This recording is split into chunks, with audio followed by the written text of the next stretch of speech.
This episode of The Perfect Rise Conversations with the RBA is brought to you by the Retail Bakers of America, your community, your resource, and your advocate in the baking industry. Whether you're a seasoned pro or just starting your baking journey, the RBA is here to help you rise to your fullest potential. And now help me welcome our first guest, Marissa. Marissa, welcome to the podcast. How are you? Doing well, Kimberly. Thank you so much. I'm excited to be here.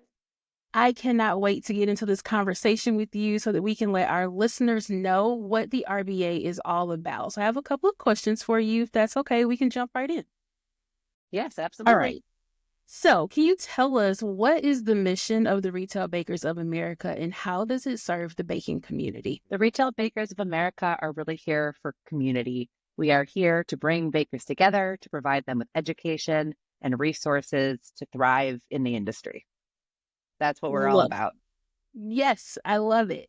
Okay, can you tell me who would be the primary members for the RBA and what unique challenges do they face in their business? Sure. So we have a lot of different types of members. Our primary membership are in our name. They're the retail bakeries across the country. We have small retail bakeries, like just mom and pops that have single stores. And then we also have larger retail bakery members.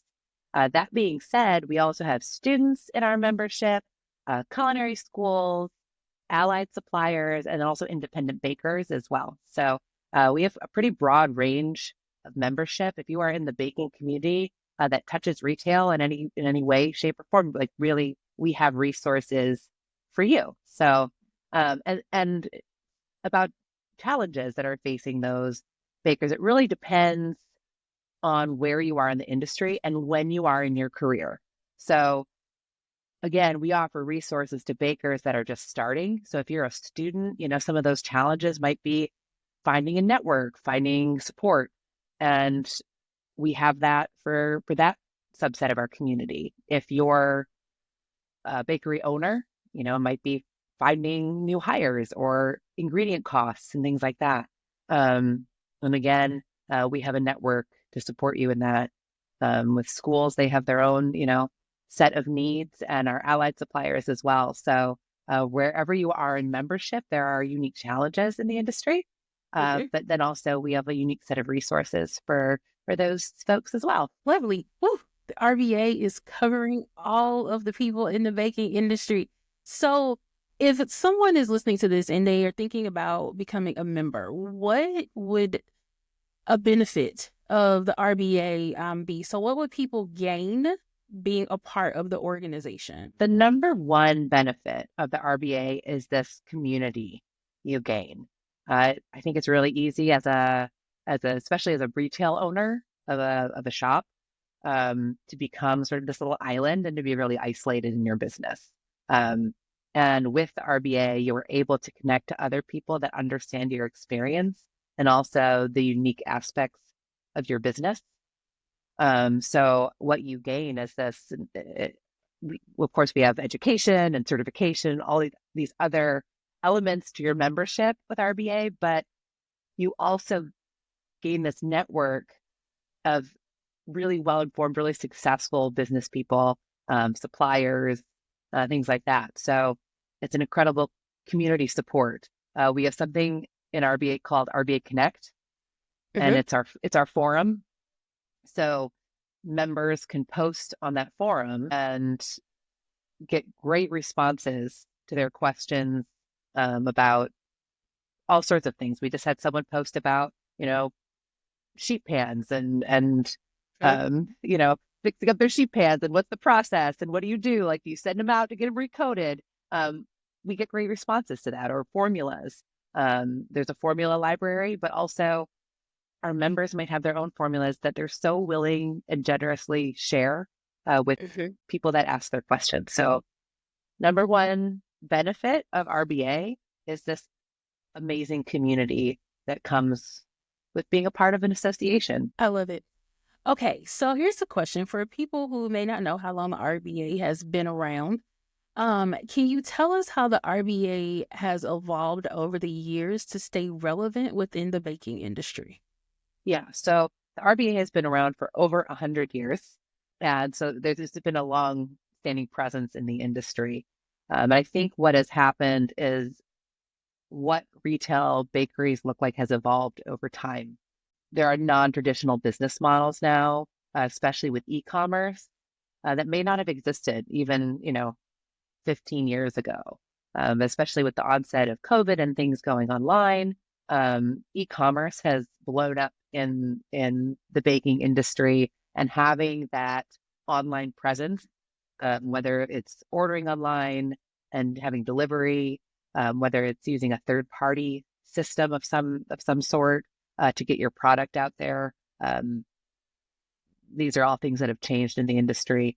Also, I think just the offerings have changed, right? What is being produced in bakeries?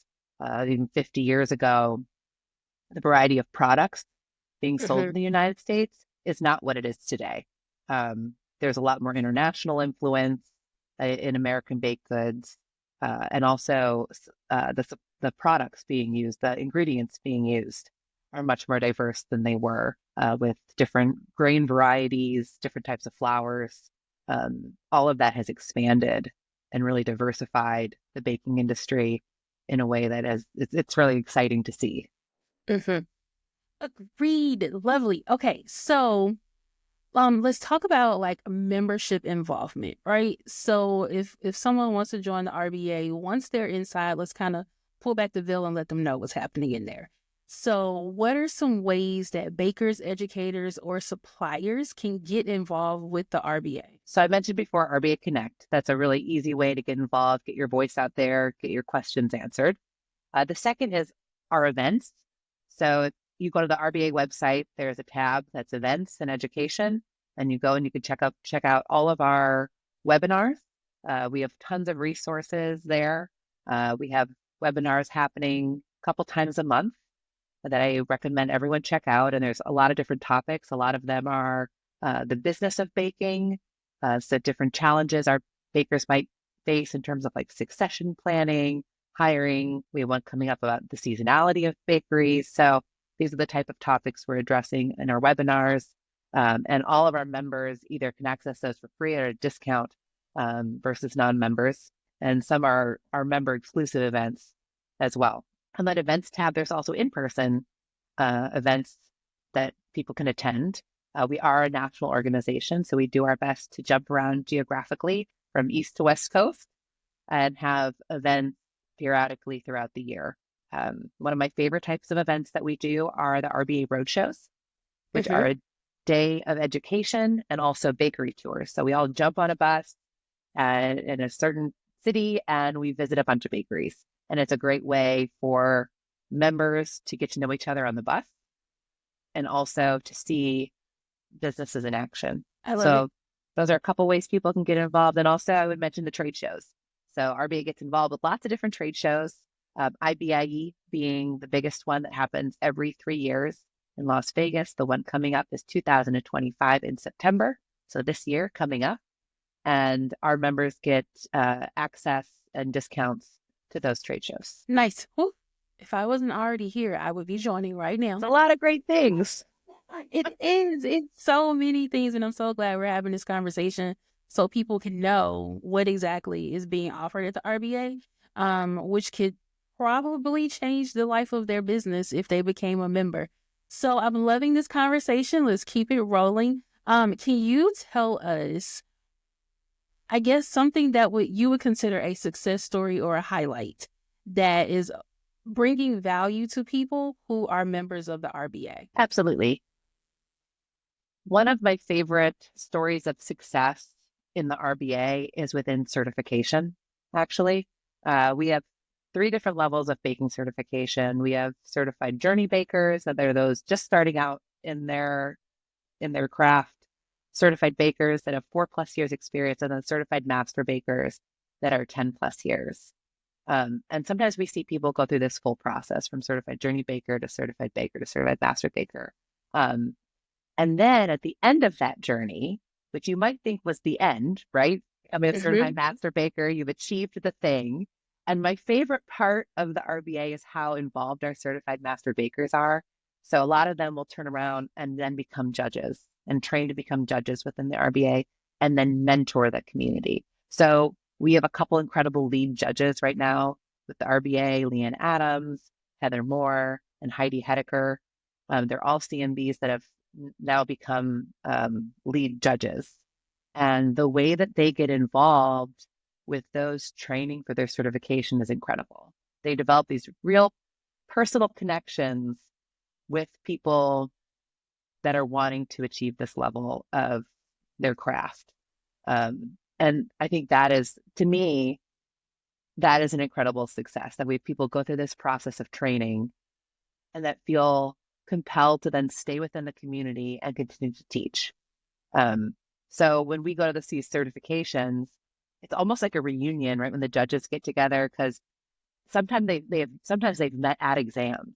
So you see candidates test together and get to know each other, and sometimes commiserate together on the challenges that they're facing, and they stay connected. And then I hear about this later on. I tested with so-and-so, and oh my gosh, I call him all the time, or I call her all the time for, advice or this or that. And that's what I love to see. That is the success. It's, again, creating this really strong network of bakers so you have a support system. I love that so much. So before we wrap this up, we definitely want to speak to people who are maybe on the fence about joining the RBA or not. So for any listeners who aren't yet members, why should they consider joining the RBA? If you're in the baking industry, come try us out, join, see what it's like for a year, but then get involved. So if you're not a member yet and you're on the fence, give it a try. But then it's kind of on you, right? You have to, it's what you put in. So post to RBA Connect, come to the events, utilize the benefits that we provide. And then it's kind of this gift that keeps giving, because then the network gets bigger and bigger and more robust, and the excitement builds, and it's this momentum that you get out of membership. So that's what I would say to someone that's on the fence. Join for the community, and give us a try, because I think it is a beautifully sharing baking community that we have. And every time we gather in person, it's exciting. Because it's like those CMB exams. It's like a reunion of friends that come together in this incredible support system. Agreed. And I think the one thing we're all looking for, particularly now, is community. So I think that's super helpful. If you can, tell the listeners where they can go to learn more about the RBA and how to get involved. To get involved with the RBA, go to retailbakersofamerica.org. And also you can follow us on all the social media things, Facebook, Instagram, at Retail Bakers of America. And make sure you come check us out. Come say hello. Lovely. Is there anything else you would like people to know before we sign off? I am just genuinely passionate about this community and this industry. And if you aren't familiar with us yet, if you haven't taken advantage of the resources, even if you're a current member and maybe haven't gone to an in-person event, I implore you to come and get to know us better. I love it so much, Marissa. Thank you for being the first guest on the new RBA podcast. Here at the RBA, we believe in rising together, one baker, one recipe, and one success story at a time. We'll see you guys on the next episode. Thank you.